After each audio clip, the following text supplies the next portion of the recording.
Hey, folks. Well, thank you so much for all cramming into this picture together and being willing to chat with us today. It's really great to be able to meet you guys. Thanks so much. Thanks for having us. You bet. Well, the female voice is obviously mom. So, so Jennie, thank you. And then go ahead and you can just do a roll call here. How's that? My name's Elliott. Ben. I'm Brody.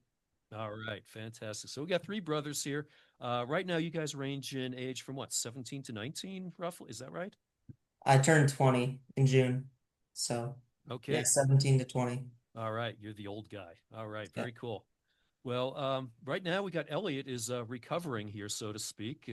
I'm happy he could join us. Hopefully, he'll stay awake long enough through the whole thing here. How much sleep did you get this weekend, big guy? I tried to take a couple naps, but I probably only got like 5 to 10 minutes Right? total. Yeah. So you were doing the Back Cove Backyard Ultra. Is that the name of it? Yep, that's right. Yeah, and I looked at the course map, and boy, that looks like a really scenic course out there in Portland, Maine, right on the water there. So that must have been kind of fun, huh? Yeah, yeah, it Yeah, was. yeah. So you guys have been doing your through hiking, you've done your ultras out in the wilderness kind of thing. This is kind of a departure for the family in a way that you went out there and did this backyard ultra in relative civilization, you might say, huh? Yeah, it was completely new. Like, had done nothing like it. Um, it was really weird because for like these other ultras, like 200s or 250, you can get a solid 30 or 40-minute break and then you can continue and make up ground. But for these backyard ultras, it's 4.1 miles on the hour every hour. And so like if you get there in 50 minutes, you only have 10 minutes to get back on that starting line and keep going. So you only have like a 5 to 10 minute break. So you can't get much sleep. You can't really get much stretching or massaging or eating. So it's like it takes a toll on the body for sure.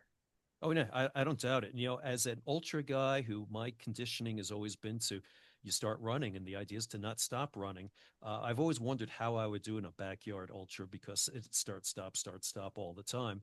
Obviously, there's a premium for going faster. You get a little more break time, but then at the other hand, you're burning more fuel, so to speak. So, how did you manage to balance that? Did you change it up, or did you just kind of do the same steady thing every single yard you did?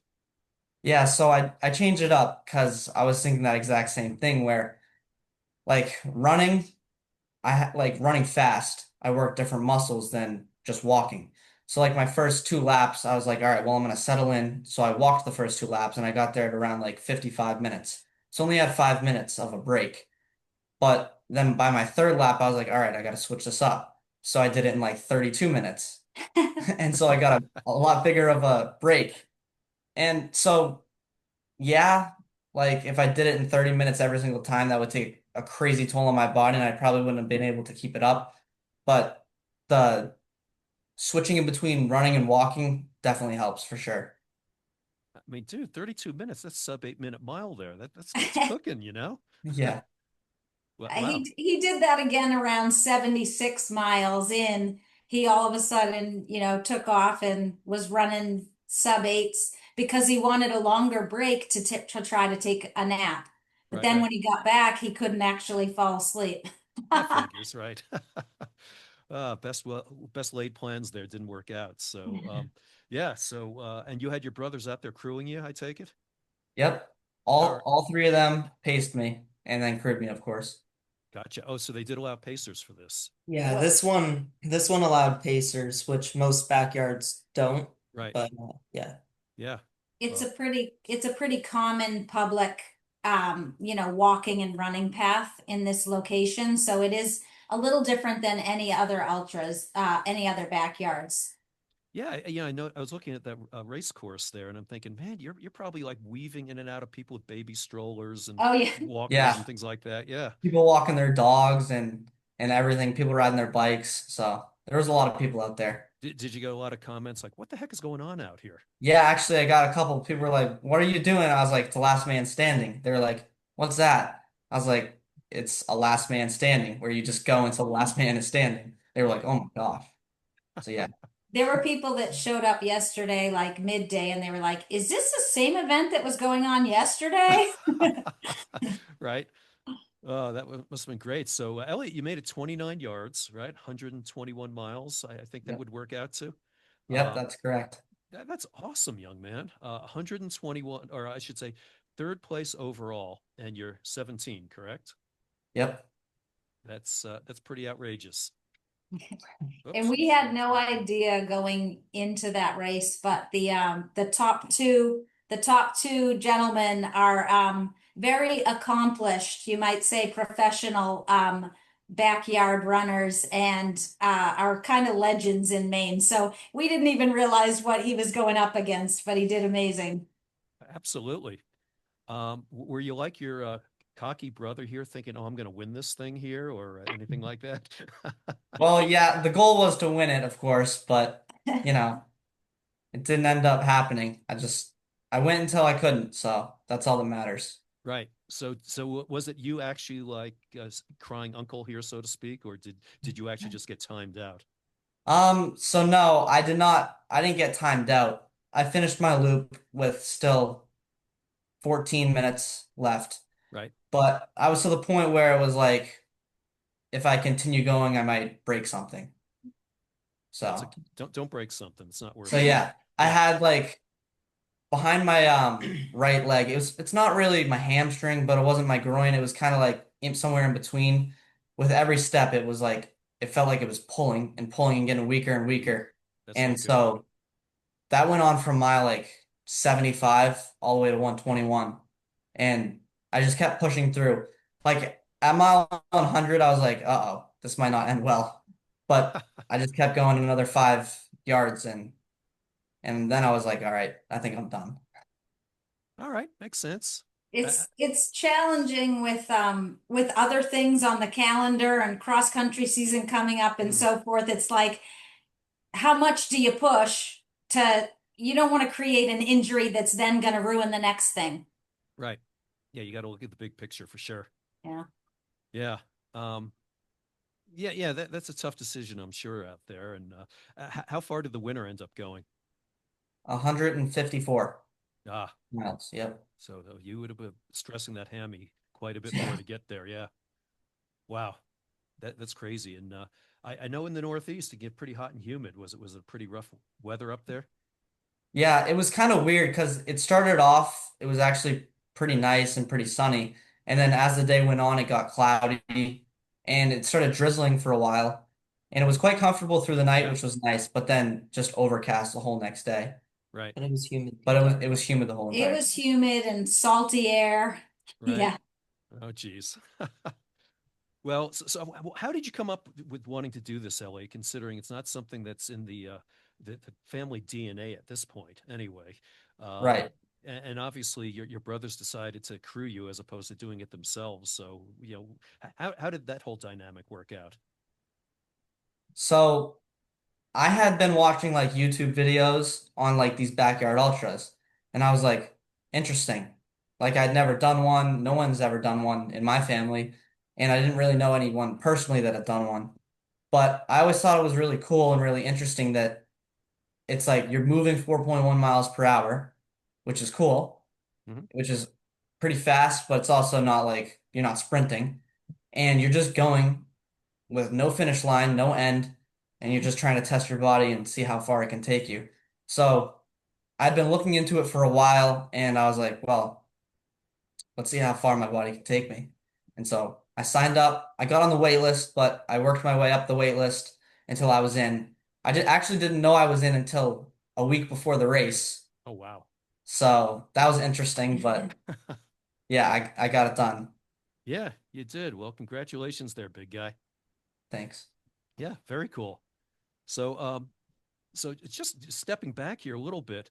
Um, I only heard about you guys doing the Cocodona 250 here very recently, and my first thought was, oh my God, how come I haven't heard about these folks here having done the Cocodona 250 this year? And then as I started doing my research, and I'm kind of a journalist at heart, I realized this happened a year ago.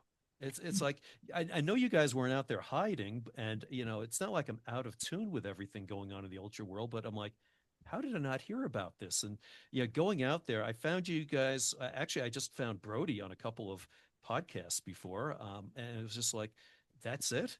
I mean, to me, it's like, okay, this is a wild story. And I was up in Leadville this weekend. I was asking a few people, like, are you familiar with these guys at all? And nobody knew a thing about you folks, which I was like, how is that possible? And yeah, there were a few articles and such out there, but there wasn't a lot. And I mean, it can't be that 17, 18-year-olds doing Cocodona has become so ho hum anymore that it just happens every day. So, I mean, I like I say, I was kind of stunned to suddenly find out, like, here these guys are. And oh, wait a second, I missed out on this by a year. That's pretty wild. So, but what has it been like for you in the last year or so, where you've done this? I mean, you've had to go back to your classmates and friends, and I mean, people like, oh, you're those guys, or like, oh, it's just Ben, it's just Brody, it's no big deal, or whatever. I mean, what has that all been like? It's been interesting. Uh, a lot of our friends don't really understand what we did, and Right. I don't really think that they can fully grasp it. I don't really know if anyone outside of the ultra world understands what's actually going on when you try to run that distance. Um, and then there's been quite a few people that have known about us or like they've seen something about us online. And so then when they talk to us, we talk to them and they start to understand more of what we've been up to and like how running's becoming a pretty big part of our lives and what we've been up to last year. And since doing it, we've become very addicted to it. Like Elliott said here, he just wanted to see how far he could push himself. He So Right. he was signed looking for up. at least 100 miler. I'll just add that in. He wanted at least 100 miler, and there aren't a whole lot around that aren't already full or what have you. So he figured the backyard would be a good test. Absolutely. And there's no time cut off there. It's just, just keep going. Yeah. Well, that's cool. Yeah. Well, I'll say that the like Brody said, unless you're in the immersed in the ultra world or have done an ultra marathon yourself, I think that the general public really can't wrap their head around what it's like. And so the things that these boys, I'm so proud of them, and I Oh, yeah. recognize the accomplishments. And so it's a little bit challenging to sit back and realize their friends don't have, any real clue about what they've accomplished. And then, unless you're 30 or older or have been in the ultra worlds, people don't really get it. And so that part of it, I try to tell them all the time, like, what you've done is amazing. What you're accomplishing is incredible, because most people around them have no idea. No, totally. And obviously, the average guy your age is sitting there playing video games or out at a keg party on the weekend or what have you. So I mean, running ultras is not normal to start with, but doing it at your age is definitely a little more abnormal. I mean, as I mentioned to you guys before we got started, I started running ultras back in the 80s, and my first Leadville 100 was in 92. And at the time, there was never any finisher less than 22 years old. And the thinking was young people don't have the wherewithal, they don't have the experience, blah, blah, blah, as you can imagine. And I remember there was a young woman named Claire Gallagher. She was a state champion cross country runner here in Colorado. And she entered the Leadville 100. And I thought, oh, isn't that cute? Claire's going to, cross country girl. She's going to go try to and run the Leadville 100. And she ended up dropping like the second fastest time ever and became a name in the sport. And I think that kind of spurred a whole change because a couple of years ago, there were five finishers of the Leadville 100 in the 18 to 19-year-old age category, which, again, was considered impossible some years ago. So things have changed. I've even had, I'm a high school cross country coach, and a few years ago, I had a young man on the team who he ran his first ultra when he was 11. Wow. And yeah, and he ended up running this 50K race like four times before I ever got to him as a high school cross country coach. So it's happening more and more. But what fascinated me about you guys is that just like the young woman I mentioned to you who had never run further than 6K and then goes and runs the Leadville 100 miler, you guys really didn't have that ultra background yourselves. You had your through hiking background. And I don't know if there's some value to being just naive about ultras and jumping into them and just saying, let's just throw anything at this, everything we've learned through hiking, however it worked. But obviously, it has worked for you, and I don't know what lessons you would pass on to other young folks about, taking a big leap, just jumping into it. I don't know, Ben, Brody, you guys want to jump in on that one, and what would you advise other people wanting to maybe get into this crazy world we're in? Yeah, I mean, uh before like Cocodona, we had only done a 38-mile run Yeah. as far as ultras go. And we had a funny story about that. We didn't even know that we were doing that race until like the afternoon before the race. Because we were in Arizona watching Cocodona. That was like our first exposure to ultras at all. And we were like, this is pretty cool. We like talked to a couple people that had finished Cocodona. We were like talking to, yeah, we were like, we want to get into this. And so um, it came together and we were able to run the next day.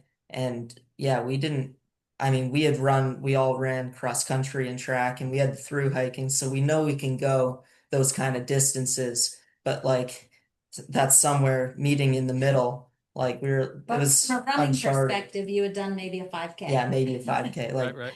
high school, yeah, cross Yeah. country. 5K to 38. Yeah. Yep. So, Normal progression, I right? mean, it's just taking that leap, and obviously it's led us to the point that we're at now, which is pretty awesome. Yeah. Well, obviously, you show up for a 5K.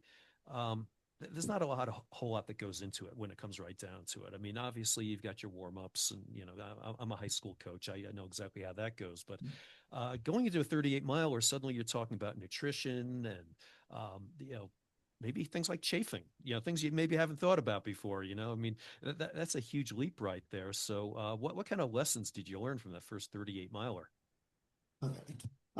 We learned a lot. Yeah. We went into it not knowing anything, nothing about nutrition, nothing about like, I mean, we knew about chafing from hiking, but we weren't like that concerned about it.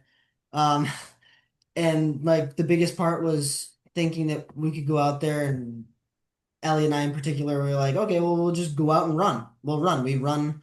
We do our long runs for cross country training, 10, 12 miles. It's just multiply that by three. And Sure. it was a Yeah. little bit different than that. It was very different than that. We got out there, and for me, by mile like 25, it was the leg cramps were insane. I wasn't taking in enough salt. I didn't really fuel at all. I had maybe two gels at that point, so I had maybe like 300 calories in my body with maybe 400 milligrams of sodium, and it was just And what was your pace? yeah. And my pace was in like the eights, Oh, trying to hold it. yeah, of course. So so it was like leg cramps like crazy. Didn't drink enough water. Quickly found out that you need to drink a lot. You need to eat a lot. You need to watch how much sodium you're getting in, how many carbs you're getting, all that stuff. And so that was really our first like big lesson we learned is nutrition is like everything in these.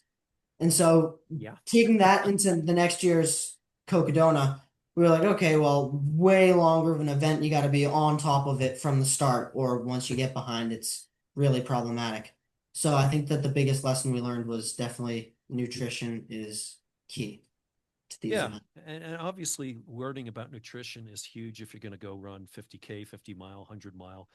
When you start getting into the 200-mile realm, then you're starting to build in a whole lot of other factors, especially sleep, which, we go off on a whole tangent with that. So, so you dialed in some, but obviously, when you get into Cocodona, it's like, well, we have no sleep plan. I mean, I've heard you talking about like we had no idea what to do. Obviously, a lot of people first time it's going to be trial by error.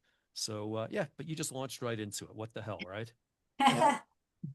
Yeah, it was pretty special, I think, the first time doing an event like that. You don't know what's coming.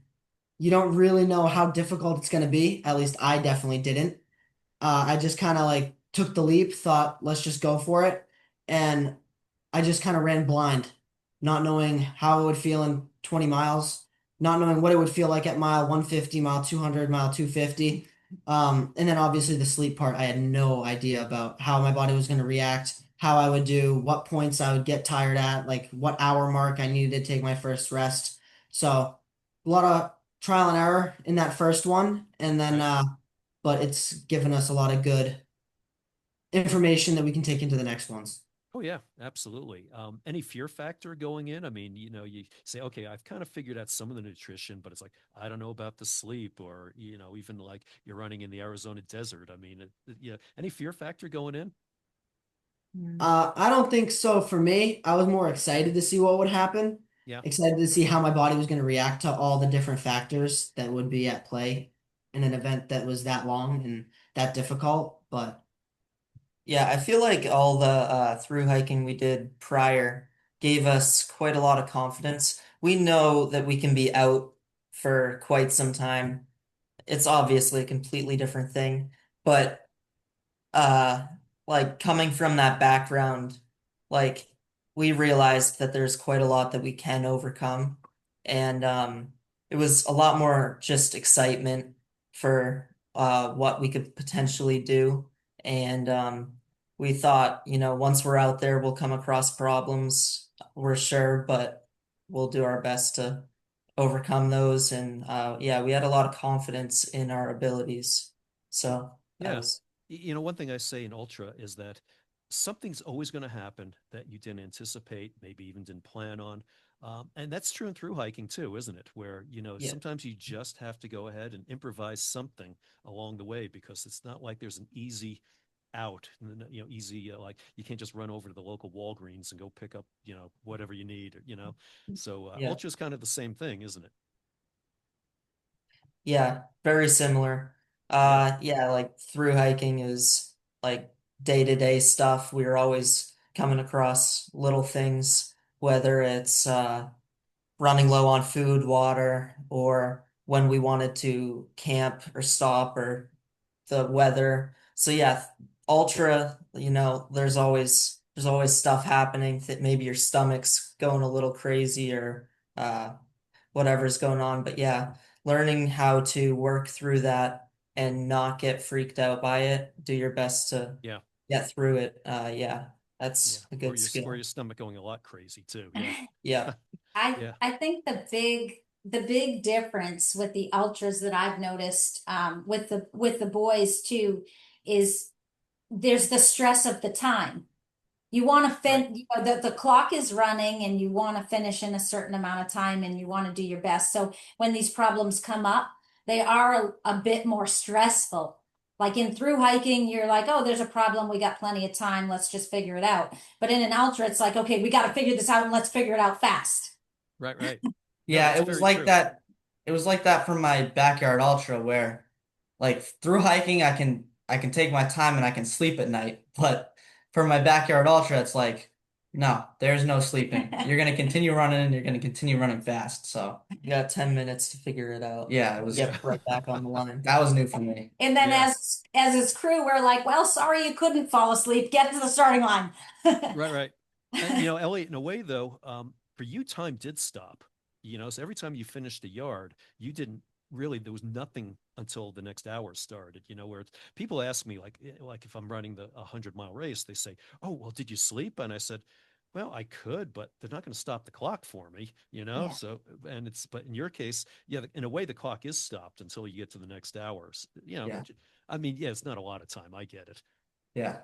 Yeah. Yeah, one thing I think we need to learn a little bit more about too that's challenging in the longer ultras and in his backyard, we just realized like at one point he laid down to get stretched, wanted to stretch his legs and everything just cramped right up. Ooh, yeah. So then it's like, okay, is it worse to stop or are there things that we need to be more aware of and doing so that that doesn't happen? Yeah, like I laid down to stretch and it was my first time laying down and I was about 50 miles in. And when I tried to get up, both my hip flexors just like started pulsing. And I was like, oh my gosh, what's going Oh, on? yeah. And so like the more and more I tried to use them to try to get up, the more and more they hurt. And to the point where I couldn't get up without help. So it was like I never felt that before and it was rough. But Yeah. So on one You know, hand, it's good to have the break, but on the other hand, it's like, what do you do with that time? yeah, and let's not wreck it during that time too, right? Yeah. Yeah, well, welcome to my life there, Elliot. That's what it's like for me to get out of bed every day, basically, you know?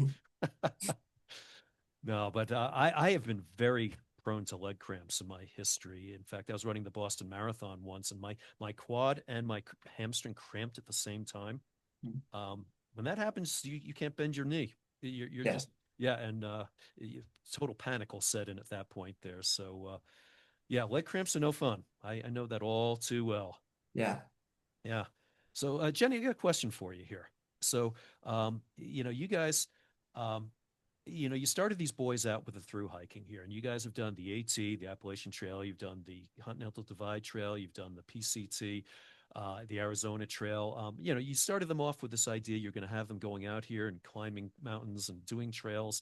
Um, First of all, did you ever really think that this was going to evolve into this monster that it's become? No, no idea. Absolutely no idea. We set out to hike the Appalachian Trail. I didn't even know we'd hike a trail after that one. Right?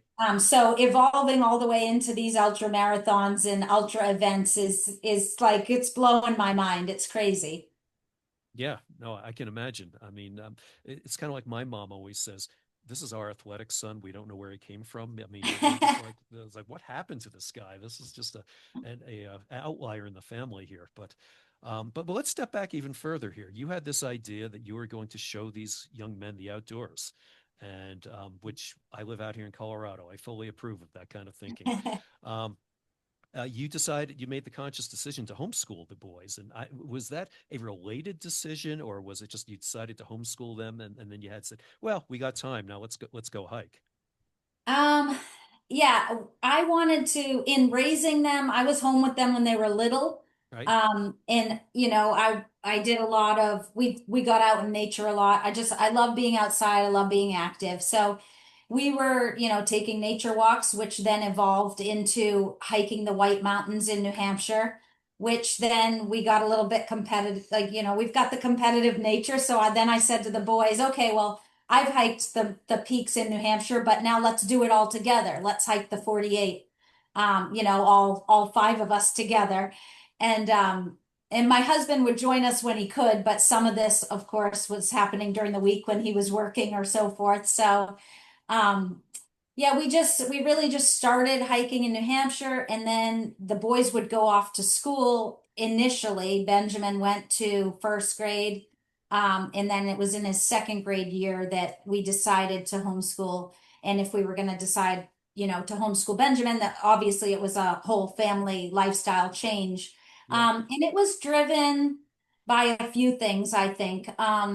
We wanted to incorporate our faith into the boys' upbringing. All We right. wanted to take control of our schedule. We didn't really like being tied to the school schedule and the school calendar. And we did choose to homeschool in quite a traditional way.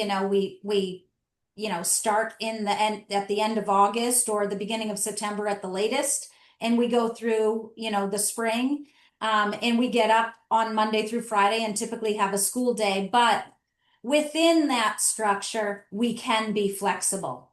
Yeah. And so I think that going on the first Appalachian Trail through hike was only possible because we were homeschooling. And when we decided to homeschool, we wanted the flexibility. We didn't have the AT in our sights at that point, but we had the understanding of we want to make room for different things. The boys had grown up in traditional athletics, trying every sport there is, doing the town little league, doing the town soccer, playing ice hockey on competitive teams. And so we had that experience, but we also, my husband and I really wanted to leave room for doing different things, giving them experiences that not every kid that went to the public school might get. And so whether that was educationally or extracurricularly, we wanted to leave that space to do those things. And that really is what allowed us to then go on the Appalachian Trail, was that mindset and the freedom to do it. Oh, yeah, that's super cool. And yeah, one of my thoughts, Jenny, was like, okay, you're taking these kids out on the trail there, and like, when are they doing their schoolwork? I mean, I'm thinking, are they like taking their books out there with them? Well, not books, or laptops, whatever. And of course, good luck getting service out there. But I would imagine though, so boys, maybe I'll throw this out at you guys. I would imagine you have to self-pace your studies in a way, and maybe you've made room for time to be able to do this, so you're not sitting there having to do schoolwork when you're out there. Am I right, or are you actually doing schoolwork out there? Yeah, we would start at the normal time in the fall, and we'd have it like kind of in our minds that we want to be done by the time that we then go out and hike or Right. run. So yeah, we would accelerate that schoolwork, basically double what we would normally do. That way we're done by March, April, depending. All Yeah, right. like this past year, Brody and I were in a physics class together. And instead of doing one module per week, we did two. And so that sped the class up, and that finished us 3 weeks before when we would have to leave. So for all of our subjects, that's kind of what we do. And so that we can get it done and go on these adventures. Gotcha. All right. And they So don't Ben, really yeah. like when a vacation comes along, that when their public school friends have a school vacation or a snow day, and I'm like, sorry, do your work. We got to leave in the spring. That was always a challenge, but that's another way that we made it happen is, working on days when, just getting the work done when we needed to. You know what? I am 100% on board with that. That's, commend you guys there for putting up with that. But yeah, I coach in a public charter school, and it drives me crazy how many breaks they take. I keep saying they would not have to start the school year so early if they didn't have, winter break and, week off for Thanksgiving and spring break and this break and that break. It's like, I mean, because I never went to school. I went to school back east. I grew up in New York, and I never went to school before Labor Day. And I said, if you got rid of these breaks, you wouldn't have to start so soon. Yeah. So no, no, good for you guys for skipping over the breaks and getting the work done. Yeah. So Ben, I noticed though you are, your mom was just talking about all the sports you guys played, but I noticed you're playing competitive ice hockey. You were like all league in golf. I mean, if you're cramming all this school in there, how do you have time for all that? Well, I never played golf, but I did play hockey Okay. throughout high school. Um, and uh, yeah, I had other activities going on. I worked on a farm. I would do camps with kids. I had all sorts of stuff going on. Soccer, hockey. I would occasionally run. Um, yeah, I didn't do running in high school actually for the high Nice. school, but I did do it on my own occasionally. So yeah, just managing my time, uh, doing the best I can.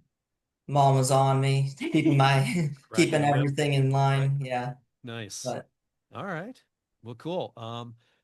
You're up at UNH now, is that right? yes, All right. Are you trying out for the team or on the team up there, I or am not. I'm okay. not.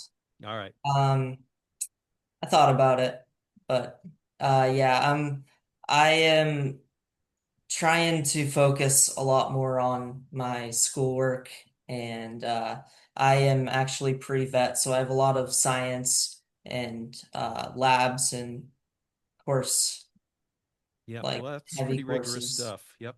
Yeah. No, that's fair. Yeah, no, I'm a huge college hockey fan. I'm a big fan of the Oh yeah, University of Denver out here. So we don't get to play New Hampshire very often, but I was just curious if you were, we might see you out here someday. I go to all the games. I go to all the games for sure. Well, UNH. well, that's He's cool. he's gonna play men's league hockey Yeah, tonight, so I'm playing men's league tonight. he's turning into an old man. Oh, well, hopefully it's like a full checking league though, right? Yeah, it's contact league. All right. Yeah. All right. Well, that's good. All right. I'm having fun with it. I've been yeah, it's fun. All right. Well, maybe there was another Ben who is impersonating you, who I saw as an all league golfer up there or something. So I don't know, but I just thought, man, you are one busy dude. So Brody, though, you're running on the cross country team up there. Is that right? Cross country and track. Yeah, not so much track recently, just because we leave every spring. Um, Okay. but definitely cross country each fall. Elliot and I run cross country together on the same team. And hockey. And then obviously hockey in the wintertime, which is the most fun sport we've done. It's fun. We get to play on the same line, and we actually like we score goals and assist each other, and it's so much fun. Our chemistry Really? is off the charts. Yeah, I was gonna say most families though, you have to have one brother who's a goalie, right? I mean, who are you shooting at, right? Oh, We Yeah, used to put our little brother in net and just take slap shots at him, so Yeah, that was fun. that's what little brothers are there for. I knew it. Yeah. yeah. All right. Mom, you've had a lot of bandaging up and cuts and scrapes and everything to patch up over the years, haven't you? yes, yeah, for sure. Yeah. So now you got into this whole game too. I mean, you've actually done Cocodona twice now, right? I have, yes. Yeah. Well, good for you. Was it because of the boys, or it's just you said, you know what, I want to do this? Well, actually, I had when I was in college, I had been on the crew team for a little bit of time, rowing. And when that came to an end, I was kind of like, well, now what do I do? Had played high school sports and then had done that in college. And so I kind of found myself floundering, like wanting to be a part of a team or work out or something. And so I just started running because I could do that by myself. And I just got really consistent at running every day. It became a habit. I loved it. I craved it. It felt funny if I didn't get up and do it on a certain day. And so, running just became like a regular part of my life. I lived in Colorado for a little bit of time Oh, and would just go out and run a couple miles here and a couple miles there. And then I decided to try a half marathon at one point. And I did this little half marathon. It was in Colorado, and I forget the name of it, but and it probably wasn't real big. But anyways, I think I placed like second or something, in this little half marathon to right. the point where then somebody said to me, "Oh, you could run a marathon," and I was like, "Oh, really?" Like I'd never really considered it, and so then I started just putting in more miles. I'm not real good at following a training schedule or anyone's particular schedule, but I did put in more miles at least. And then I ended up I've run Boston Marathon a couple of times. I did some qualifiers for that. That was all obviously before I had kids. So once I had Well, not kids, the obviously. running, You never know. Yeah. yeah, Yeah. running took a back seat once I had the kids. I did my best. I had the single jogging stroller, and I did run a marathon just 4 months after Ben was born. So that was kind of a goal of mine. Did you push him? No, he wasn't in the marathon Oh, with okay. me, but All right. I almost qualified for Boston again 4 months after having Ben. So See, that was it's doable, right? I felt pretty good about that. And then I got the double jogger and pushed Ben and Brody around whenever I could. And then once Elliott came along, I was like, oh boy, they don't make triple joggers. Well, then you kick Ben So out. Yeah. yeah, it became a little bit more challenging, but I Right. would run on my own when I could. And then when these guys were big enough, we were hiking and going on adventures and so forth. And so when they took a liking to the hiking, that was just amazing. That like made my heart so happy because I love doing it and now I could do it with my boys. And so we would just get out there as much as we could. And when they had the same competitive nature, once we started hiking, we had set out to hike the Appalachian Trail in a pace that was faster than most people hike it. And that was a decision that we made based on two things. Like, first of all, when someone sets out to hike the Appalachian Trail, in one through hike, it's about a 20% success rate. About 80% of the people end up quitting at some point. Right. And so these boys knew that statistic. At the time, they were ages 11 to 15. Okay. And even at that age, they wrapped their head around that statistic and they said, okay, well, we're going to succeed and we're going to do it faster than most people do it. And so we had a goal to finish that Appalachian Trail. At the time, that goal was 4.5 months. Now they like laugh at that goal and they could do it way faster. Now they're thinking like FKT, but at that time, that 4.5 month goal was very aggressive, especially for a bunch of kids to even finish the trail was amazing. So, Oh yeah. so we already, as soon as we were on the Appalachian Trail, these boys were already thinking about like, let's go faster, let's do more miles, faster pace, all that stuff. And that was, I was right there with them, so they kind of like brought that back out in me, which had kind of laid dormant while they were little. And uh and so I had that running and some marathons, in my past. And so when they became more and more interested in it, I was just like, yes, this is awesome. Yeah, no doubt. So already you've read Scott Jurick's book North, I take it, and you're already like, I don't know if does he still have the FKT for that, or no, it's already been taken down. No, it's been broken a few times now. Okay, and so that FKT is in your sights already. Is that what you're saying? Someday, someday. Someday. All right. Um, who is what's the youngest person to have done the whole through hike on the AT? Do you guys know? I'm not exactly sure.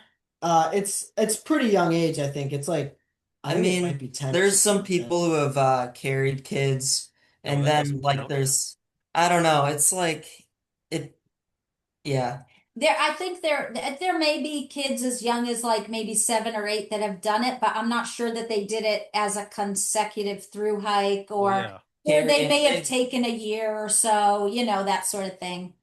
right. No, I was just wondering if you guys were anywhere close to what would be the continuous through hike record for I would age. I be don't know. surprised. I would be surprised. I don't think there are too many kids that were younger than these guys that have done Right. it continuously, or certainly not that fast. Like with all their own gear on, Yeah. like yeah. Yeah, Yeah. these got there was dad wasn't along and I wasn't carrying their stuff. So Right. we started with some pretty heavy packs. Yeah. So your husband did not come on this hike as well? No, he He didn't. must have a lot of FOMO. He misses out on a lot of this stuff, doesn't he? He has some peace and quiet at home. He Ah, supports us. He answers the phone when I call and say we have a problem. But he supports us from afar for yeah. sure. He's sitting there with a beer in his hand saying, "Boy, that's just too bad." Yeah. Oh man. So fellas, where does this competitive streak come from, do you think? I feel like we are always super competitive with each other. Everything that we did, whether it's hockey, running, every sport we ever did, we were competing with each other, wanting to be the best at it. Every like it can be anything, every single little thing. So it definitely came from I'd say mom and dad, and like just I don't know, they kind of instilled that competitiveness in us, and it kind of came out. All right. So Jennie, you Yeah. spent a lot of time breaking up fights, I take it. Yeah, I always wondered, I was like, why does bedtime always become like WrestleMania or I don't Yeah. know, something. Everything Amazing how they suddenly get energy right when you say yeah. bedtime, right? Yeah. Yeah, and it didn't matter what we were doing. Anything, I don't know if it was because they're so close in age. So, when Asher, the youngest, was born, Ben was still 4. So, I kind of had the 4 under 4 thing. And maybe any one of them would have been competitive on their own, but because their brothers were so close in Mm. age, it was like they were constantly competitive. It wasn't just certain times or certain things that brought it out. It was like they always had an opportunity to try to one up their brother or be faster or whatever it was. Oh, Yeah, it sure. got to the point where life was a competition. Yeah. Well, I know in some households it's just competing for that last pork chop or something. It's Yeah. Yeah. yeah, Yeah, they yeah, do that too. yeah, exactly. So Jennie, I mean, years ago, there used to be a lot of debate about like letting kids do like long distance running at such a young, oh my God, you're like harming these kids. They're never going to develop right. Or it's even, people would even say it's child abuse. And you don't hear those arguments as much these days, thank goodness. But did you ever get that kind of blowback from people saying that, like, you shouldn't be letting these young boys do this? Um, yeah, I haven't had a lot of people say too much to me. Good. But it's in the back of my head and I know people are thinking it. I can tell you that when we were on the Appalachian Trail, you'd have some people that would say, wow, this is absolutely amazing. I wish I could get my kids out here to do Right. this. And then on the flip side, Benjamin had an injury on the Appalachian Trail and was kind of limping along. And I had someone call Child Protective Services on me. Oh man, really? Um, and so I had to, explain myself, in front of a sheriff to a child services agent. Wow. And, they want to make sure that I'm not forcing my kids to do this and that I'm not making an injured kid keep hiking and so forth. And so that was an interesting experience. And since then, I have been, I think, more and more aware of, in these races. I was thinking it even yesterday with Elliott at the backyard, as his body started taking more and more of a toll on his body. And I thought, wow, like, I wonder if anyone's thinking that we're making him do this. Because, my husband and I are there crewing him and cheering him on and supporting him. And I'm like, I hope people don't think we're like making him keep going. He's going until he wants to, and we're Yeah. just trying to support him. But I think that we do have a competitive nature. And so we're not the kind of parents that are like, oh, no, that hurts. You should stop. But we're also not forcing them to do it. So yeah, it's a challenge.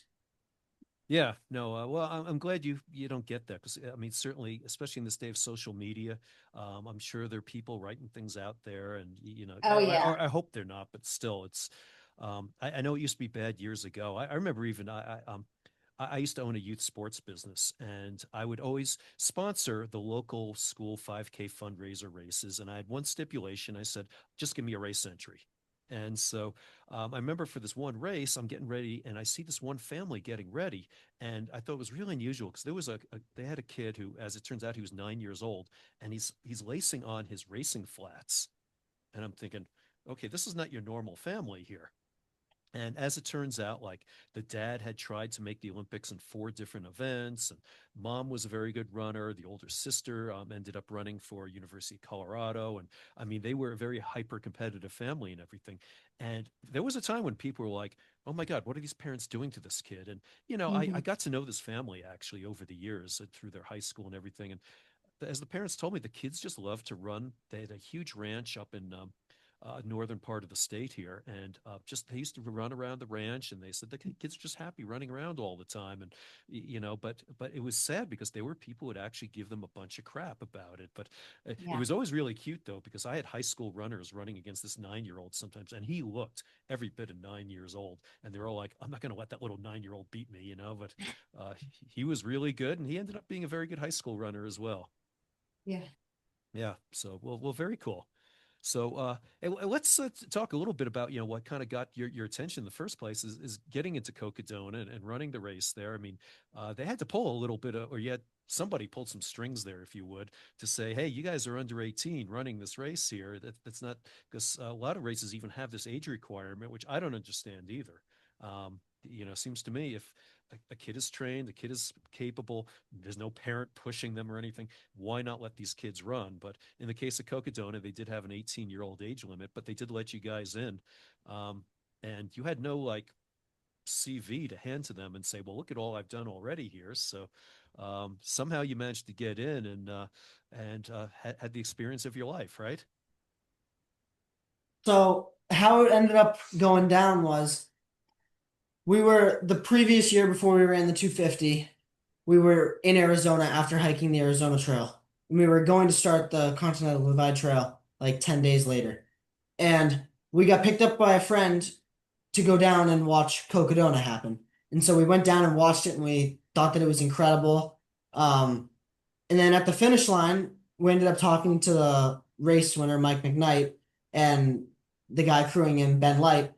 we talked to them and we're like, hey, we want to get into these ultra marathons. Where should we start? And they were like, well, there's a 38-mile race tomorrow. Why don't you guys run that? Yeah. And so they talked to the race director, Steve, and then the owner of Aravipa, Jamil. Mhm. And they talked to them and they were Jamil's like, very okay, cool, yeah, by the way. Yeah. Yep. these guys can get in and run, and we'll let them race this race. And so the next day we laced up, went out there and ran the 38-mile Elden Crest. So we raced that, and then as we finished well. I ended up finishing fifth place. And as I finished, the race director came, handed me my uh, little buckle, and he's like, if you want to come back next year and race the full thing, you can. And so I was like, right then and there, I was like, yeah, I'm coming back. And so there we were. I wanted to race the 250. And so I talked to my brother's family. Ben wanted to race as well, and then mom wanted to race. And so it ended up being the three of us entering into the 250 for the next year. Gotcha. Well, I've never liked when races less than 100 miles give out a buckle, but because Yeah. to me it should only be 100-mile or It more. was a medal. Yeah. Oh, Yeah. okay. I was going to say if he got you interested in running further because of that buckle, then I'm all in favor. It was a nice medal. Okay, there we go. All right. Well, that's cool. Yeah, but so I think that when all the boys finished the 38-mile race in good times, they all finished well in the 38-mile race. Yeah. I think that plus the experience of the through hiking, is what sort of made Steve, the race director, say, okay, I think they're qualified enough to try the next, whatever else they want to try if they want to do a longer distance. So I think that's what they were willing, even though we didn't have the big running resume. They kind of knew where we had come from and then saw the boys perform in the 38 and figured they could maybe slow down their pace a little and stretch out the miles. They could probably do it. Yeah, yeah. Okay, so I have a collab I want to do with you guys here. So, I was just last week I was talking with a friend of mine who owns a gym in New Jersey, and he was saying he wanted to really get into hiking. And he said, there's nothing out there to tell you how to hike. There's plenty of, you can find all day long marathon training plans, 10K training plans, or whatever. But how about you and I get together and create some kind of hiking training program? Because apparently nobody else is doing it out there. You guys have the chops to actually, I mean, who has better experience than you guys doing this, right? It's true. Yeah. Perfect. All right, we can talk about that off air. That'd be awesome. But so one thing I've always said to people is don't come up to watch the Leadville 100 because you'll want to do it yourself. That's what happened to me. I went up back in 91. Somebody said, yeah, I know this guy running this fairly new race and you want to come up and watch him. Like, okay, fine. And next thing you know, I was signing up for it myself the next year, back when the Leadville 100 only had 175 people in it. But that was, the old days. But same thing. You guys saw this race going on and you said, okay, that's what I want to do this the next year. So you guys went and jumped in there, and obviously now talking about competitiveness there, I mean, Ben, you let your little brother beat you, huh? Yeah, I can't believe it. Yeah. I have 100 coming up. I'm hoping to do, he's not in it, but I need some sort of redemption. I'm hoping to do the best I possibly can All right. in that.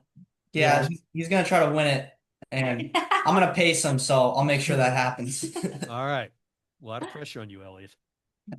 All right. So which one you doing, Ben? Jigger Johnson 100. It's Not in New familiar with that. Hampshire. Is It's it? Okay. got 30,000 feet of elevation gain. Ooh, all right. Yeah, it's a lot.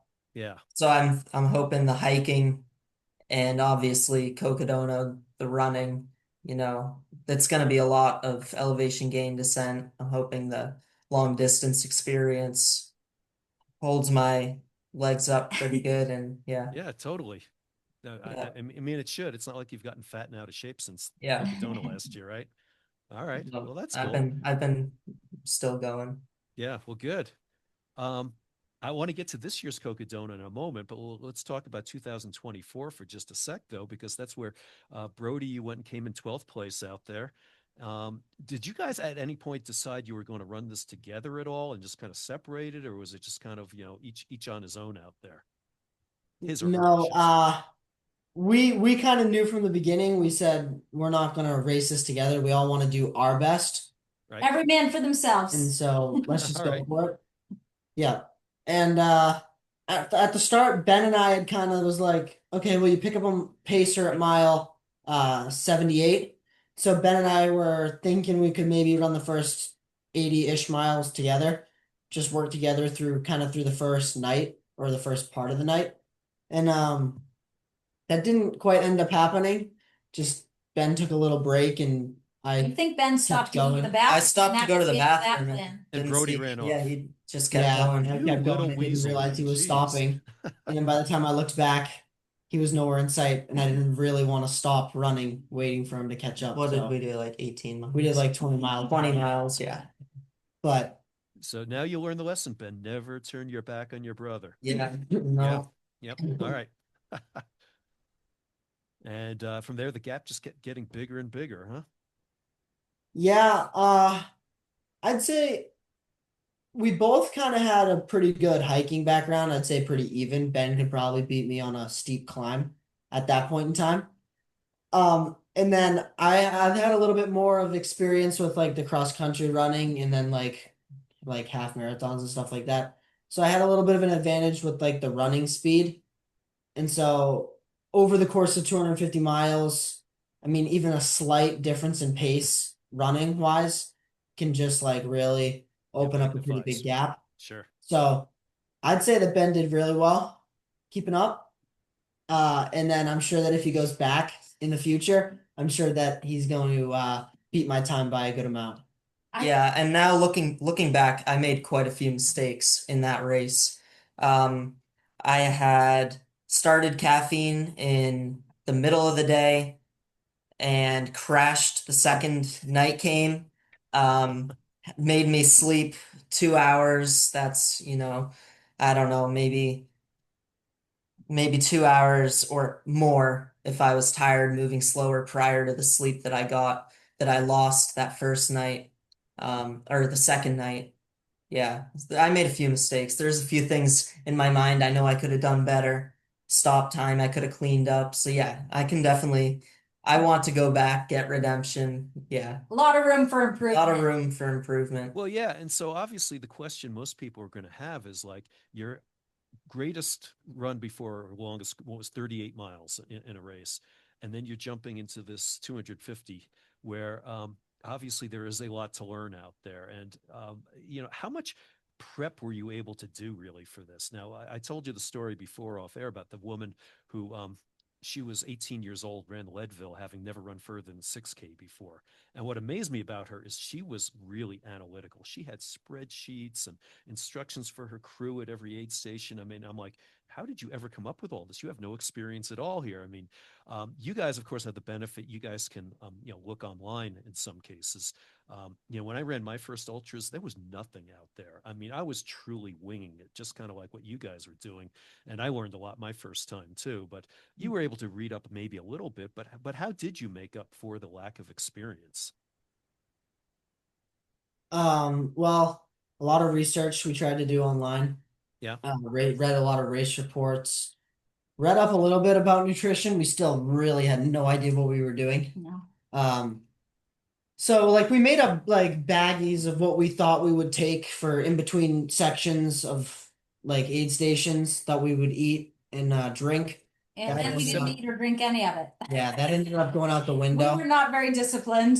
I was gonna say, yeah, 17, 18-year-olds. I'm figuring We didn't Fruit realize Loops and how Kit impo- Kats. Yeah. Yeah, you don't know how important it is for Right. for that type of endurance event. Yeah. Yeah. So you just blew off the food, and at some point though, that's going to catch up to you. Yeah. It definitely I think it caught up to me at mile 80. I started throwing up everything I tried to eat because I hadn't eaten for a while, hadn't drank like really any fluids for a solid chunk of the 15 miles prior. And So from there, I was just battling back from stomach issues for the next remainder of the race. I would throw up every once in a while, trying to just keep stuff down. Um, Yeah, I Sounds was I was throwing up at mile 6:55, 60. And from, I mean, yeah, I did not do well actually with eating, and yeah, I'm pretty sure that I lost like 12 pounds in those 3 days. oh Well, and damn. Benjamin, I think also had a harder time with the sleep deprivation Mm, than Brody did. right. And I don't know, is that just his own, his own issue, or was it calorie and, energy related? Who knows? Yeah. So I think some older people maybe might say, oh, maybe I need to quit because I'm doing damage to myself. Is there a little bit of the invincibility syndrome at your age where you say, hey, I'm throwing up, I'm feeling like crap, but it's all right. I'm young. I can get through this. Was there a little bit of that? Because obviously some people may not have carried on with what you guys had going on. Yeah, I think we're all a little bit too competitive and prideful to give up. We pretty much run ourselves into the ground. Yeah, we none of us want to let feel like we had any more to give looking back. And yes, I feel like we're all like, yeah, we can get through this. It's whatever, no big deal. Yeah. I mean, They but were you, We'll be pretty fine. pretty focused on finishing, yeah. and so they were going to keep doing whatever it took to get to the finish. Um, going back, Benjamin, I mentioned Benjamin had an injury on the Appalachian Trail. He hiked a month and a half or so with a stress fracture, Full fracture. a fracture, femur fracture on the Appalachian Trail, Oh, crap. and healed. It healed as he hiked, and he finished the Appalachian Trail. So he's got that Sweet. sort of experience in his back pocket. And so now when he goes into some kind of event or something, he feels like he could probably endure. Wow, I feel like a real sissy right now. I've got a broken bone in my foot right now that's kept me out of running, and it's like, oh, you got a broken femur. Okay, fine. Yeah.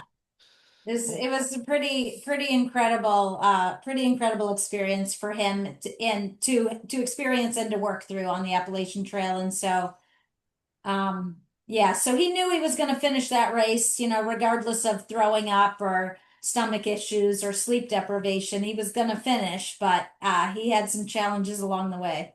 so just like Monty Python, it was just a flesh wound, right? Yeah. Yeah. How did you break your femur? Was it something sudden, or was it more of a stress reaction kind of thing?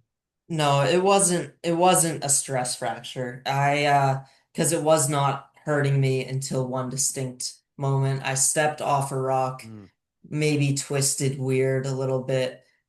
I still don't understand why my femur broke because it wasn't like I fell 10 feet. right. But yeah, then in that moment, I knew immediately sharp pain. I didn't sleep the whole next couple nights. For the next month, intense pain, like going through my leg. Like everything tightened up like all the tendons in the front of my quad down to my like knee in the back, everything tightened up. It was basically like I was walking with a cast, like stiff leg for month and a half or 2 months.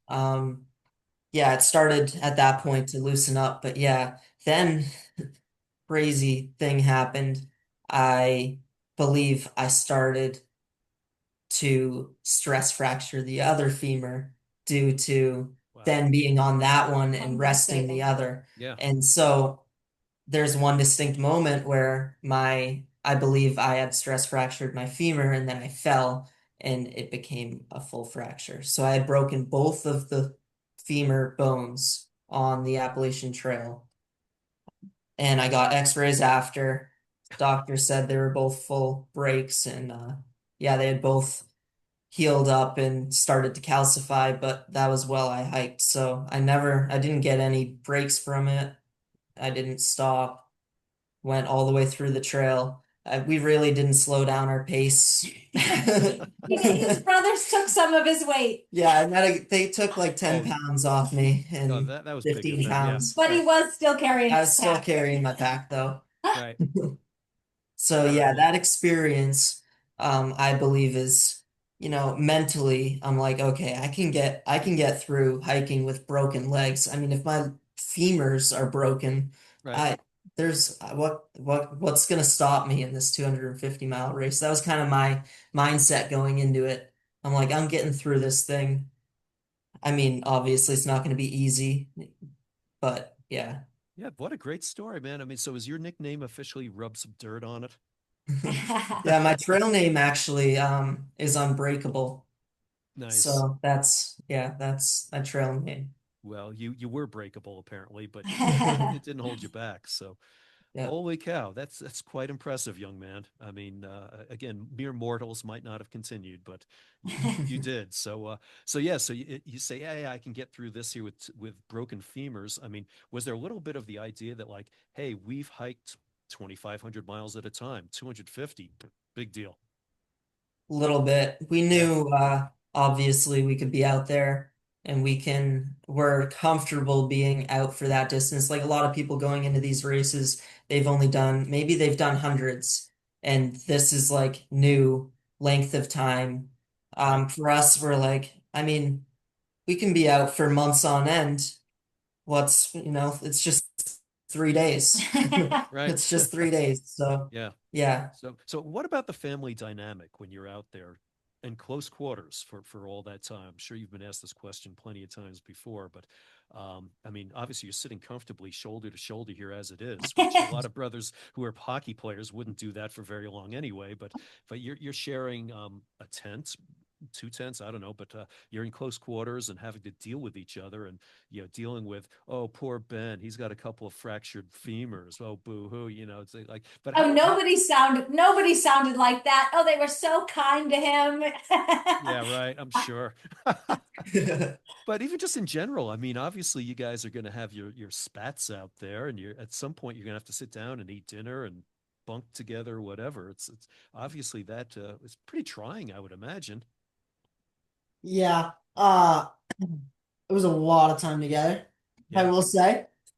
We definitely had our moments where we were kind of frustrated with each other or having our own kind of moment where we needed some space. And so at times we were able to kind of space out on trail, like hike on our own. I mean, really relatively close to each other, but at least on our own, not with someone right in front or right behind you.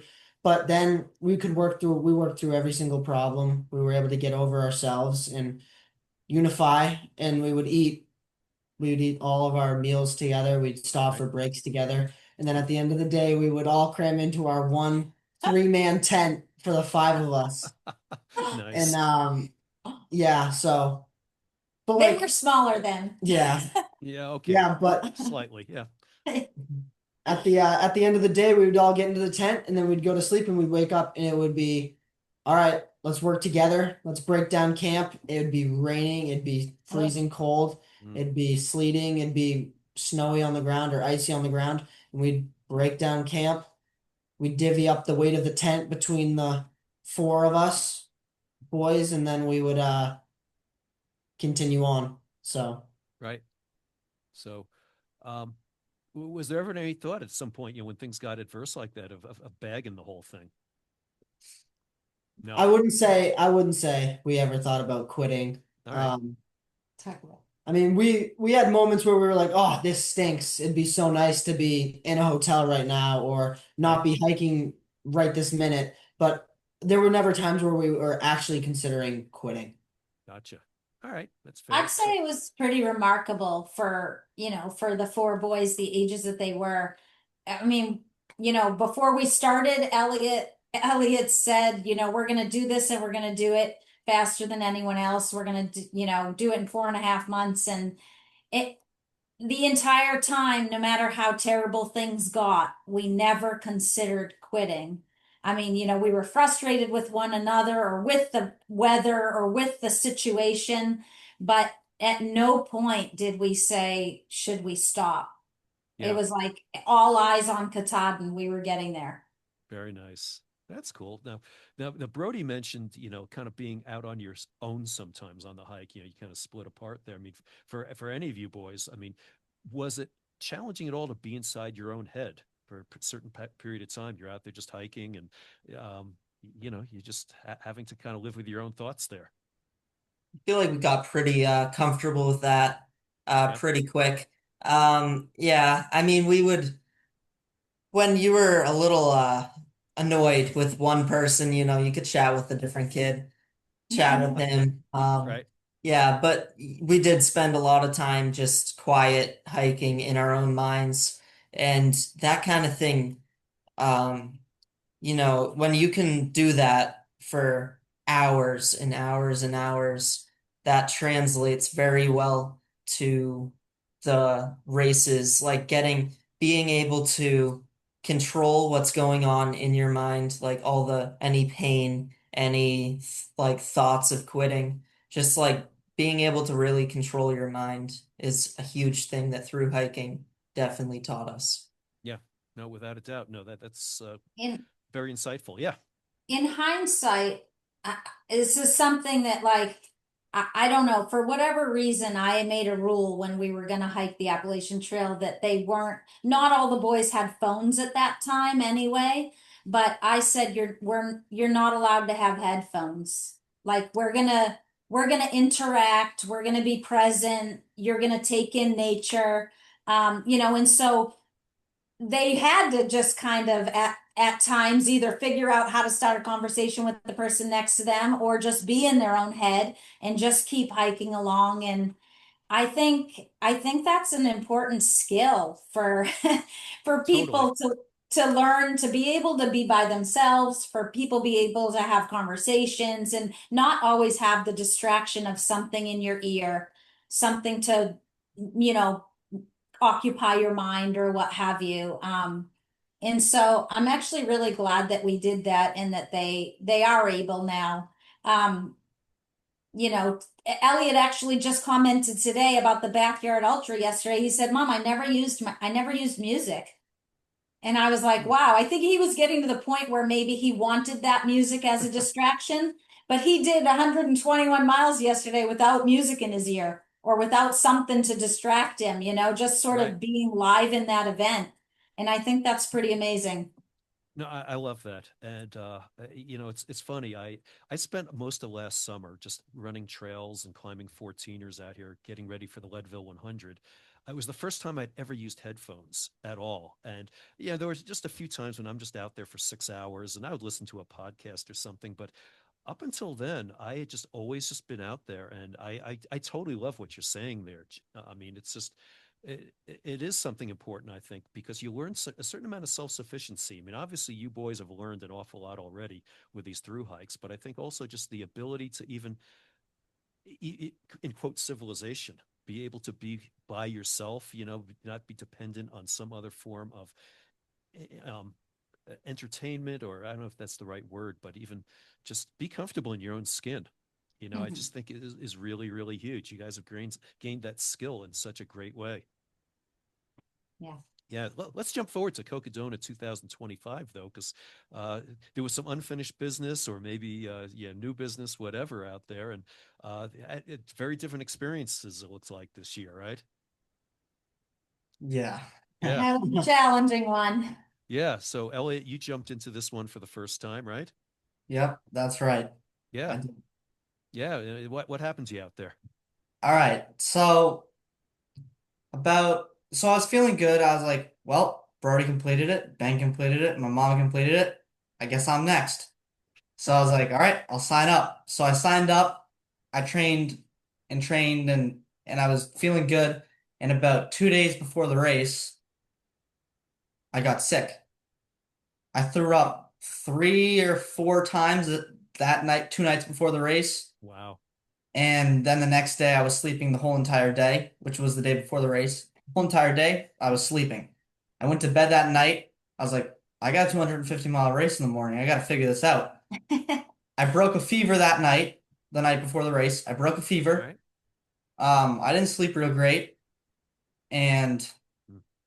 I was like sleeping next to Brody and my mom, which was probably not smart. But I Tight just quarters. yeah, Yeah. Wow. but I started the race anyways, and I was going into it with a good attitude, and I was gonna try my best. And so I hiked and ran with Brody for the first 25 25. 25 miles, and then I could see that I was starting to slow down a little bit, and like something didn't feel right. And I was like, "All right, Brody, go ahead. We're running our own races. I'll catch you later." And I started throwing up. Like It's a at mile family thing. 25, I Yeah. started Right. throwing up. I started doubling over, and I started getting super tired. So I actually halfway up there's a big mountain, 32 miles in. It's called Lane Mountain. Right. Really tough climb. And it started hailing. And I didn't have a jacket with me, which was stupid. But I went to sleep on the side of the mountain and set a timer for myself for 10 minutes During a hailstorm. during the hailstorm. Okay. I just laid down. I was like, all right, well, time to go to sleep.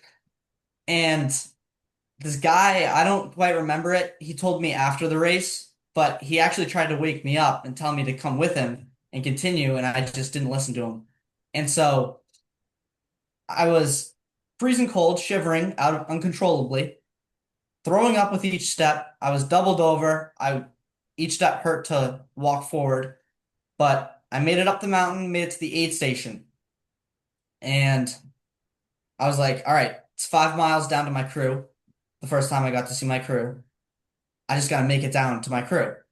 And the medic on the top of the aid station was like, hey, come in here. We got to check you out. And I was like, no, no, no, no. I was like, I'm going to get down to my crew. He was like, no, you're going to come in here and I'm going to check you out. I was like, oh man, not the medic trying to tell me what to do. And so he took me into his tent to check me out, and he took my body temperature, and it was 90.5 degrees. What? And he was like, you have severe hypothermia. And I was Yeah. like, oh. And so he was like, you're gonna have to stay here for a solid 2 hours. And I was like, oh my gosh, that's 2 hours like Yeah. The that clock's the running. clock's running. Yeah. Yeah. Of course. Yeah. And Wow. so I was like shivering, like I couldn't stop shivering. It was like straight out of like a movie. It was ridiculous. And I stayed there for 2 hours, and the medic actually tried to pull me out of the race.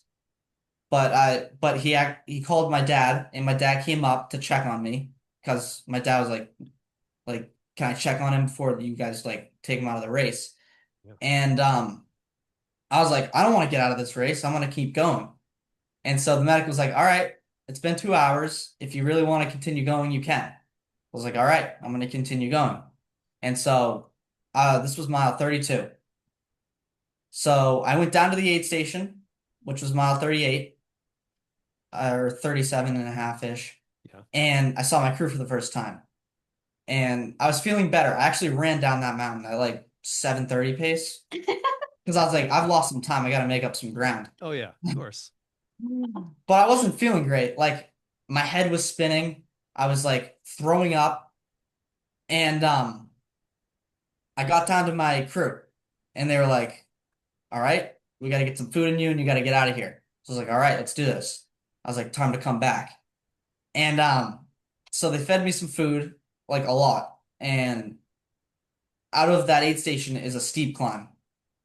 I made it about point 0.2 and I started throwing up again. Oh, great. And I was like, I'm going to continue going. So I got point 0.2, I got point 0.3, threw up again. Point 0.4, threw up again. Point 0.5, threw up again. And at this point, they had warmed him up, but his body temp still was 95. below normal. Yeah. 95 when I left that aid station. Wow. And they let you go at 95 though, huh? Yeah, I was Wow. I was hardcore convincing them to let me go. But so I was like, all right, well, I got to get back to this aid station. So I turned around after point 0.5, went point 0.5 back to the aid station where my crew was, and I was like, I think I need to get some rest or something. So they put me down for 4 hours, 3 or 4 hours, and at this point it was starting to get dark. And so I was like, all right, here we go. Take two. I left the aid station for the second time, and I was like racing up that mountain in the dark, and it was started drizzling. And I was like, oh boy. And so I made it to the top of the mountain and I threw up again. Of So I was course. like, I don't know how much I can do. Like I threw up and then I kept walking for another mile and I threw up again. So I'd thrown up like 10 or 15 times already in this race, and I Wow. was only 45 miles in, and my head was spinning and my legs were like shutting down, and my whole body was telling me to just stop, like lay down on the side of the trail and die. So I was like, well, what more can I do?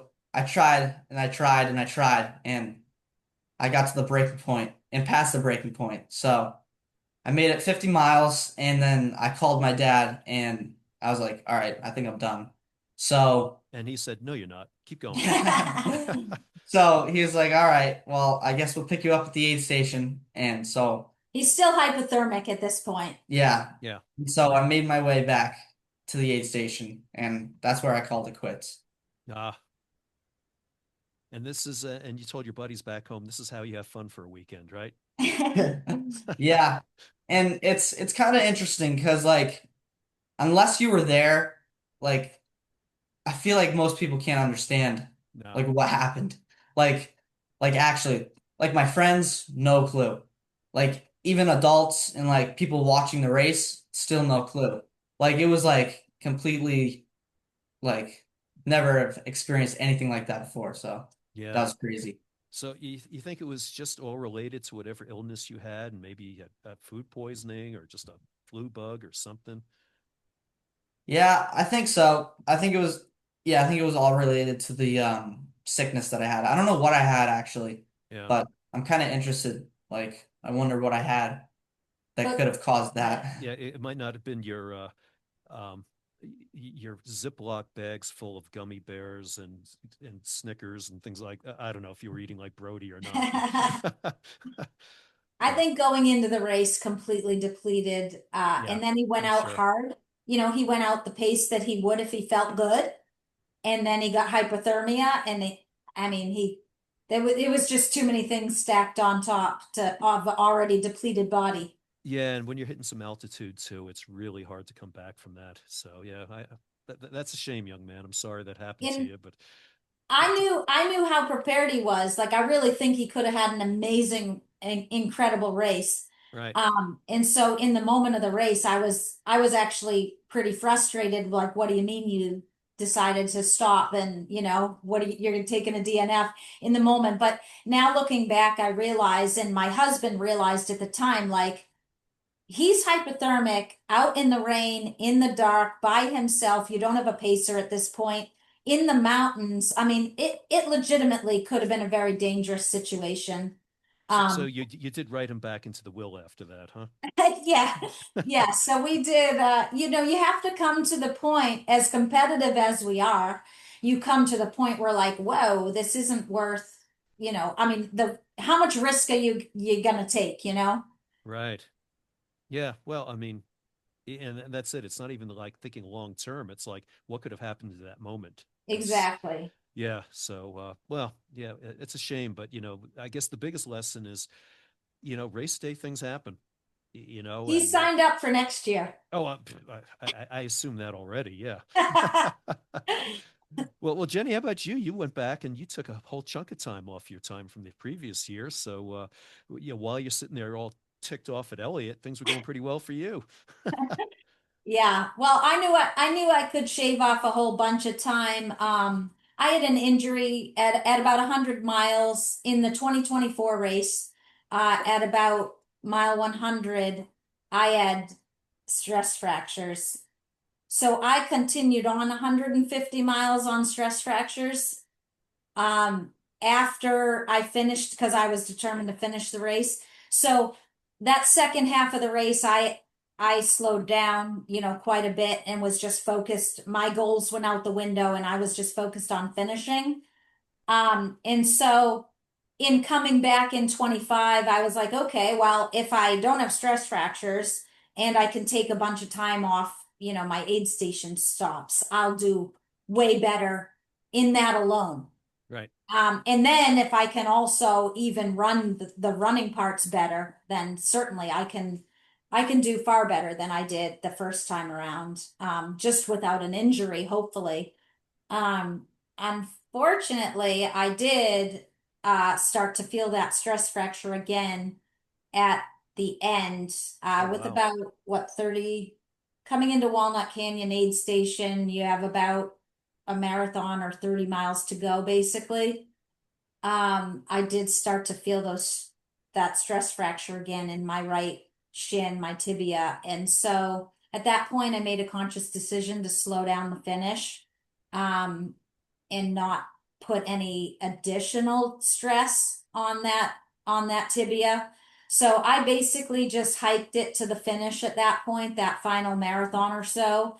I wasn't running hard. I, it was really kind of heartbreaking. My son Asher was my pacer, and we were planning to have a strong finish. We were if I had felt good, I believe I could have caught and passed a couple of people and placed even better.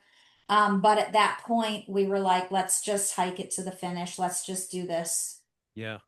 And that's a tough mental thing too, because I know I'm very impatient, you might say. And so um, to me, when those miles start clicking off that slowly, it becomes a real mental challenge for Oh me. yeah. Yeah. Oh yeah. Yeah. Well, good for you though. I mean, despite all that, and again, I'm sure you said, well, geez, Ben can run with broken femurs. I mean, whatever. It's like a sissy little stress fracture. Come on, man. So, but still, no, good for you for pushing through there and taking, like, say, a huge chunk of time off of what you had done before. Yeah. Yeah, it was great. Yeah.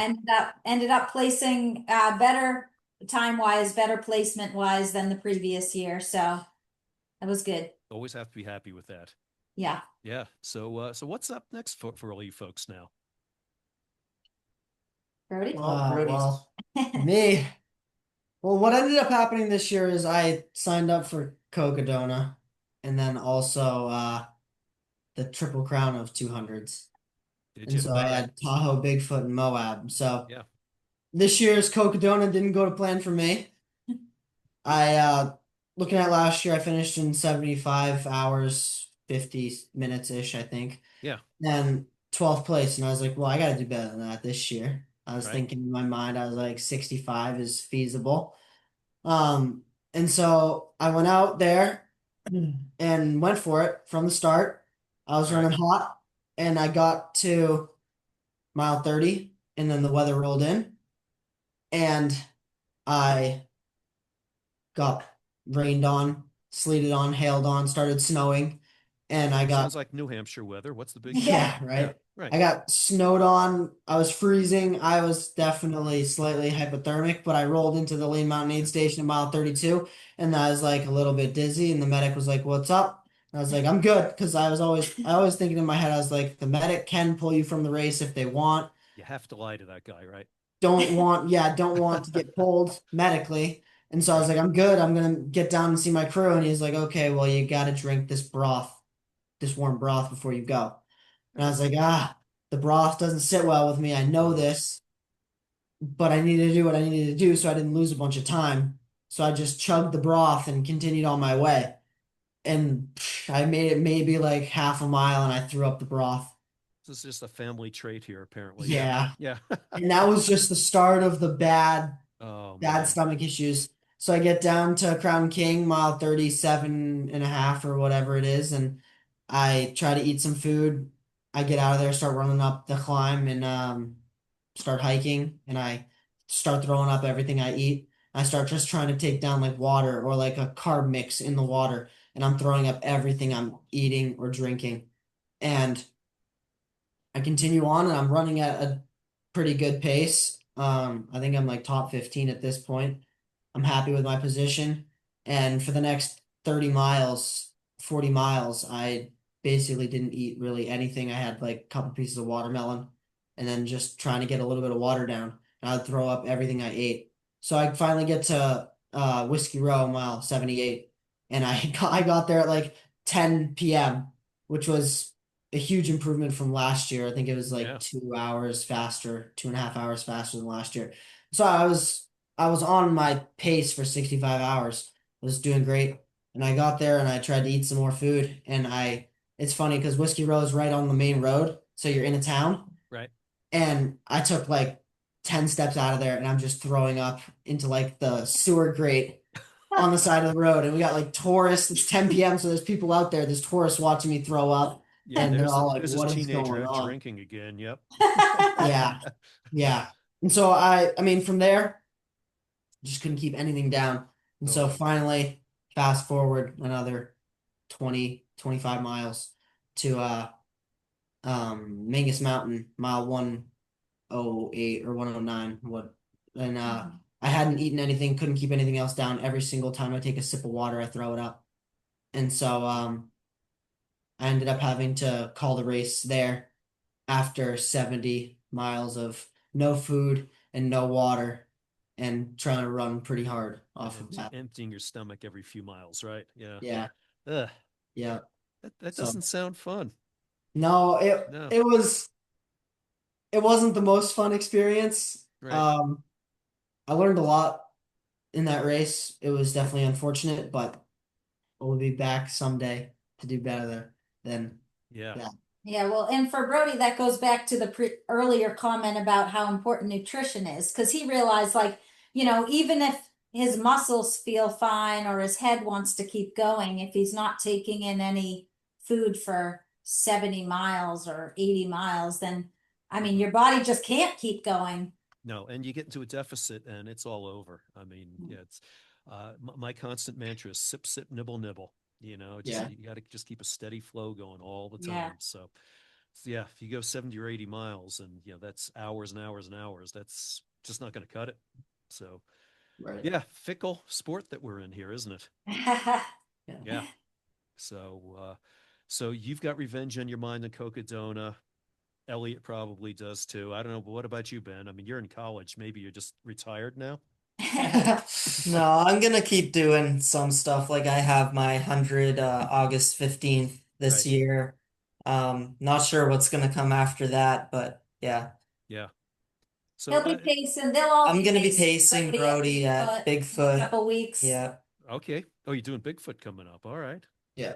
Very cool. All right. Well, dial in that nutrition there, young man. Yeah. I hope you've been practicing that.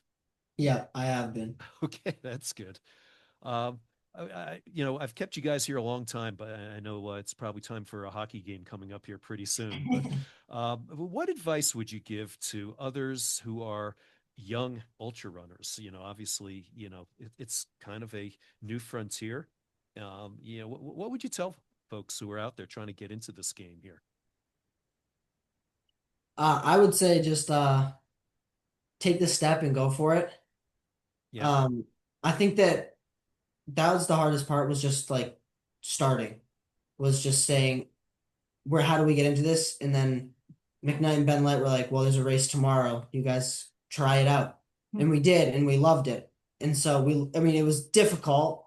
You have to be mentally strong and physically fit to do these things, but just taking the step was the hardest part for us. And then once you do that, I mean, I mean, the ultra running community is great and everyone really wants to see you succeed.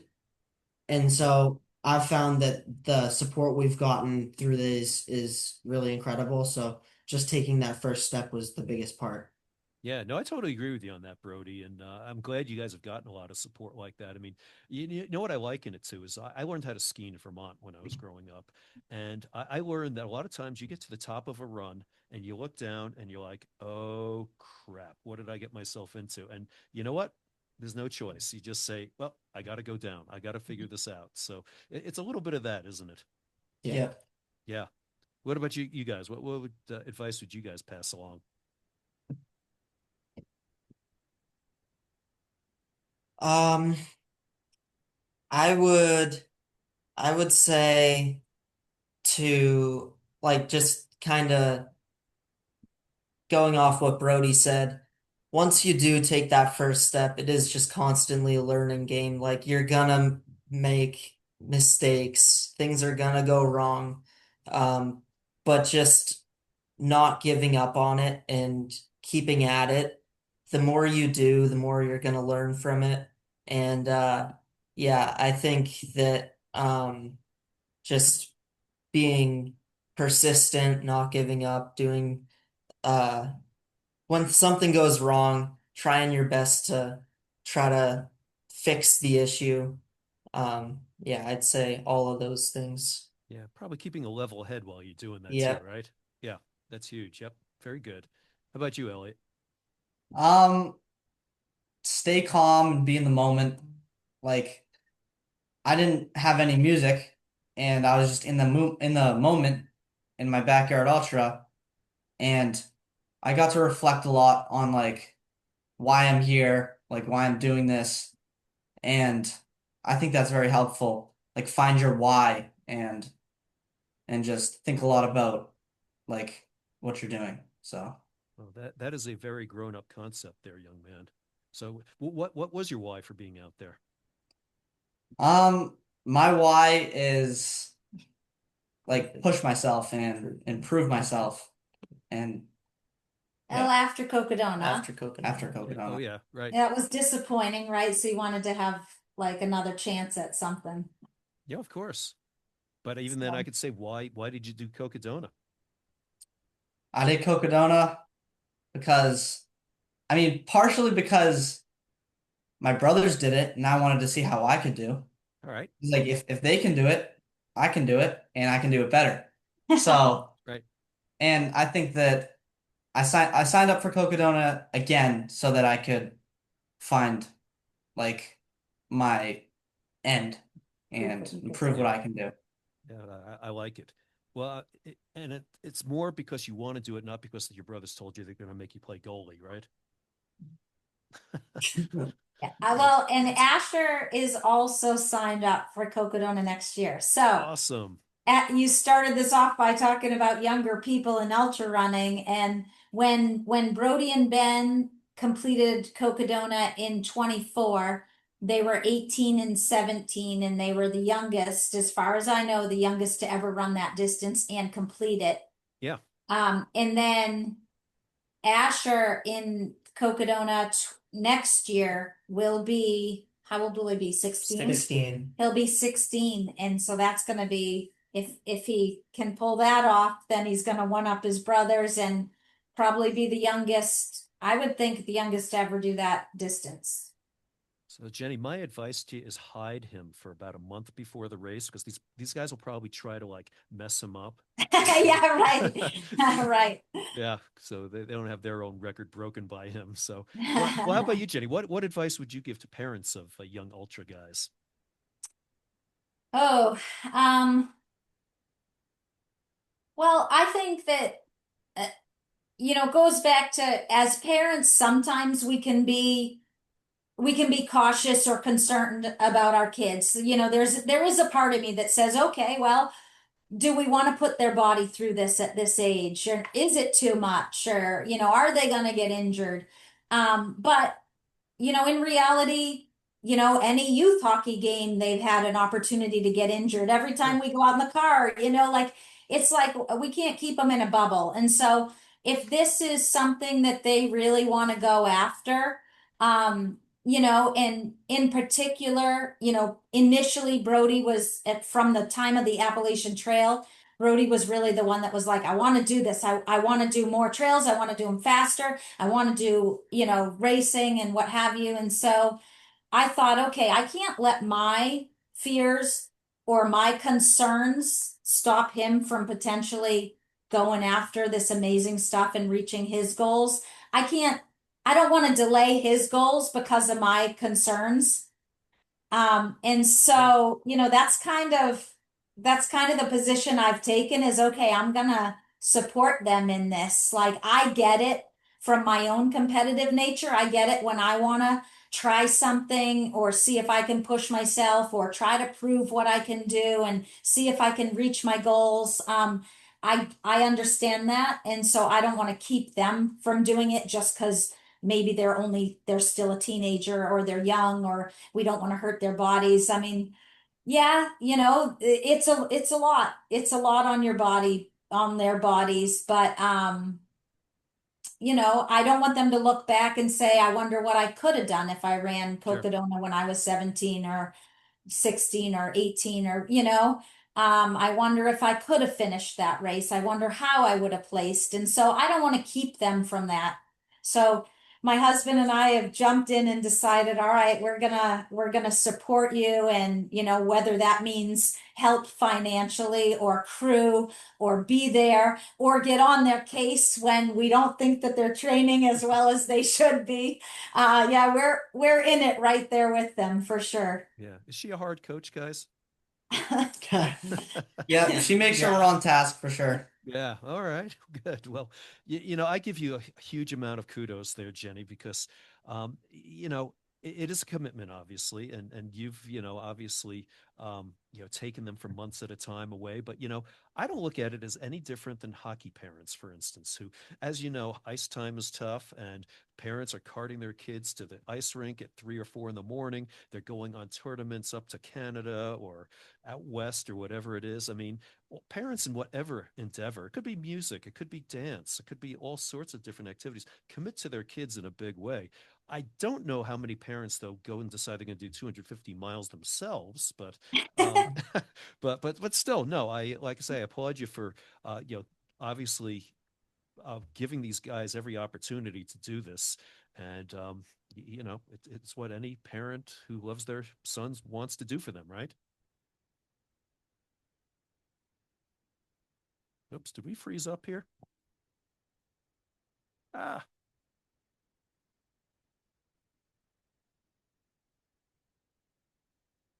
holy cow.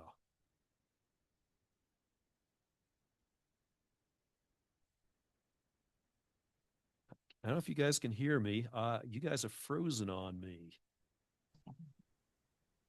Oops, there you are. Sorry about that.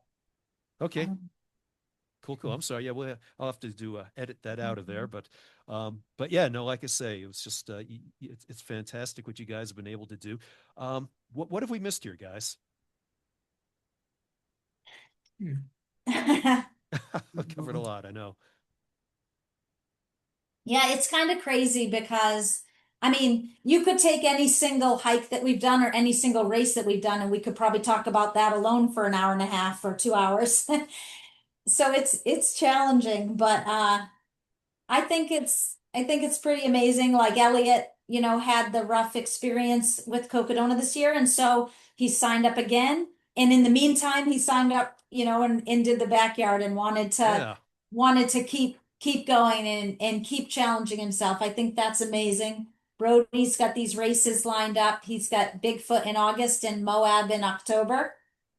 And Ben's got Jigger Johnson, and then Asher, who I'll tell you, uh he has the skills to crew this 250-mile race at 15 years old. He is on it statistically. He knows the course, he knows what needs to be done. He's done an amazing job helping all of us. So it's going to be fun to watch him have his opportunity next year to go for it and run it himself. yeah. Well, he's Um, obviously going to benefit from the experience you guys can pass down to him. For sure. Yeah. Yeah. So I hope everything, stays aligned for him and he can feel good and have a good race, good experience. It's a lot of fun like we're all doing our own races but also supporting each other. And it's been a pretty fun experience. Yeah, Totally. I think it's fun because like as much as we're competitive with each other, we also want each other to do like I want my brothers to do the best they can, and I'm Yep. cheering for them. Like I'm gonna be in a race with Asher, but I want Asher to like do his best and beat me. Like Right. yeah. And so like as brothers we have like the strongest connection possible. And so it's fun for like me to pace Brody or Brody to pace me or Ben to pace me, Asher to crew me. And it's just fun and it's something that's gonna stay with me for the rest of my life for sure. Oh, for sure. That's very cool. as you've seen, the ultra community is special. I mean, everybody does support each other the same way you just described, Elliott, and that everybody wants each other to do well. It's true that way in cross country, Brody, right? I mean, I mean, I coached high school basketball for 25 years, and you know what? I hated everybody in the other sideline. You wanted to beat the snot out of them, but in cross country, track, in ultras, I mean, everybody wants everybody else to do well. So it's a wonderful community like that, and you know, it's kind of nice. You guys can kind of relate to each other on that same level. Yeah. Yeah, for sure. So, where can people find you out there in the social media world? I had trouble tracking you down. I finally found Ben out there, I think it was, but Yeah, you we guys have aren't out there a so much. Yeah. yeah, we have a group Instagram. It's called the field trip _5, and that's like all of us as a group.